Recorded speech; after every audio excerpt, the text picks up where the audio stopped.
Sampung kung bakit mas mayaman ang Chinoy kaysa sa karamihan sa Pilipino at bakit napag-iwanan ang marami. Kamusta mga kababayan? Sa Pilipinas ngayong 2026, kapansin-pansin pa rin na marami sa pinakamayayaman nating kababayan ay may Chinese descent, ang mga Chinoy. Sa Forbes 50 Richest, malaki bahagi ang hawak nila. Tinatayang kontrolado nila ang malaking parte ng retail, real estate at wholesale economy, kahit sila ay maliit na porsyento lang sa populasyon, around 1 to 2%. Bakit ganito? Bakit parang napag-iiwanan ang maraming native Filipinos sa yaman at negosyo? Sa video na ito, tatalakayin natin ang 10 dahilan batay sa cultural differences, habits at historical factors. Hindi para sisihin, kundi para matuto tayo at ma-apply sa buhay natin. Kung gusto mong umangat financially sa 2026, panoorin hanggang dulo. Like at subscribe na para sa maraming practical money at negosyo tips.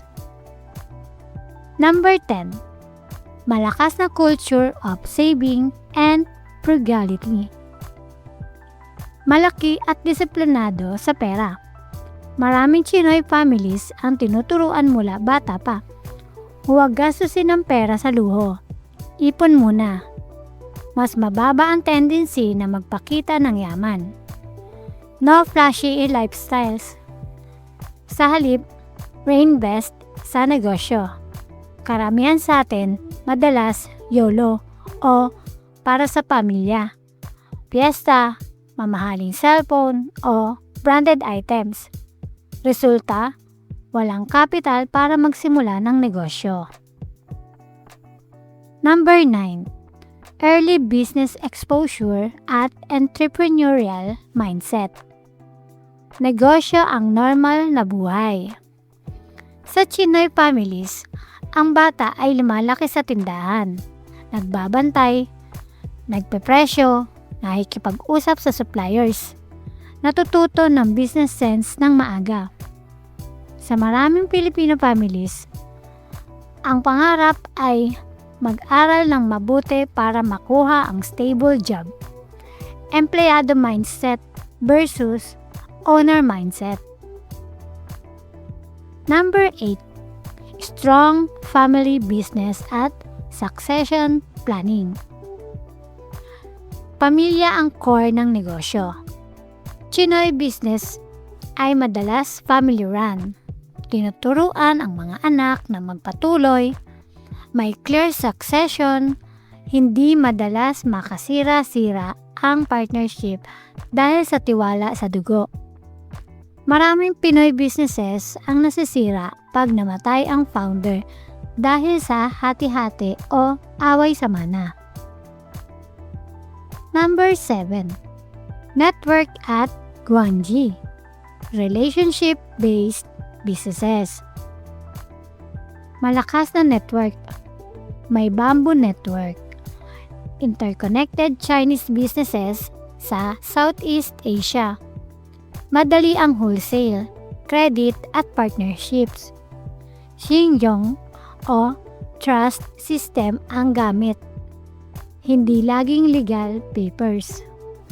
Sa atin, minsan kulang sa ganitong malawak na business network sa loob at labas ng bansa.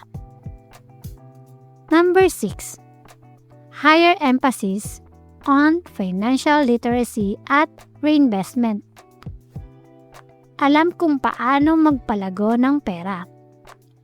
Chinoy ay madalas marunong mag-reinvest ng profit sa bagong stocks, properties o expansion. Hindi agad kinukuha ang kita para gastusin. Marami sa atin ang kapag may pera, bibili agad ng bagong gamit o magbabiyahe. Walang compounding effect. Number 5. Long-term thinking versus short-term gratification. Patience sa negosyo. Hindi sila nagmamadali na malaking kita agad. willing maghintay ng 10 years para lumaki ang negosyo. Magsimula sa maliit na sari-sari o wholesale. Sa atin, minsan gusto agad, get rich quick o nawawala ng gana kapag mabagal ang kita. Number 4. Education plus practical skills. Invest sa education pero practical. Maraming Chinoy ang pinag-aaral sa magagandang schools pero tinuturuan din ng real-world skills tulad ng accounting, negotiation at risk management. Sa maraming pamilya, focus lang sa diploma para sa trabaho, hindi sa kung paano kumita ng pera. Number 3. Work ethic at resilience. Sipag at tibay. Kilala sila sa mahabang oras ng trabaho at willingness na magsimula muli pag may failure.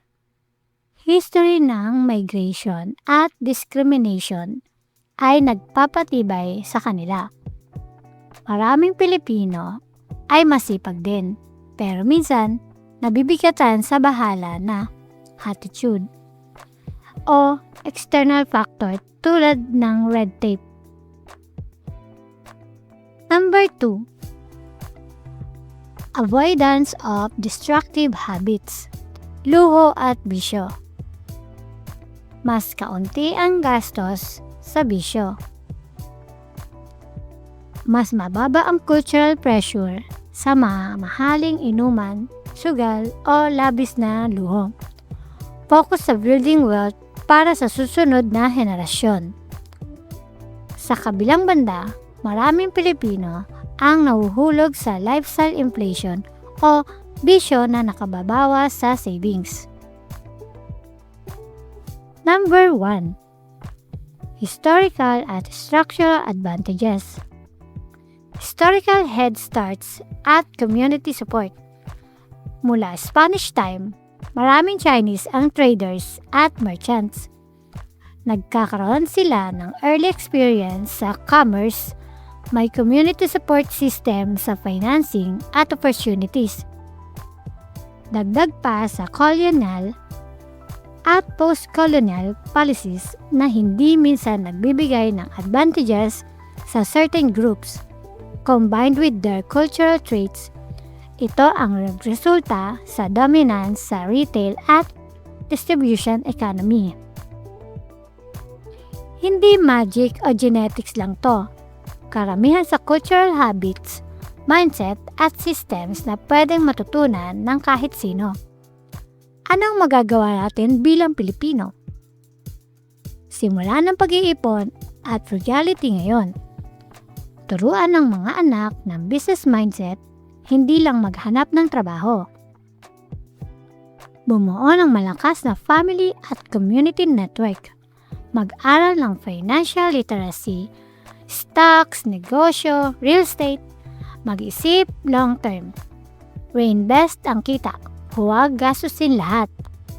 Sipag plus disiplina plus tamang strategy equals pwede rin tayong umangat. Maraming successful native Filipinos at mestizos na sumunod sa ganitong principles. Kaya mo rin. Alin sa 10 na to ang pinaka-eye-opener para sa'yo?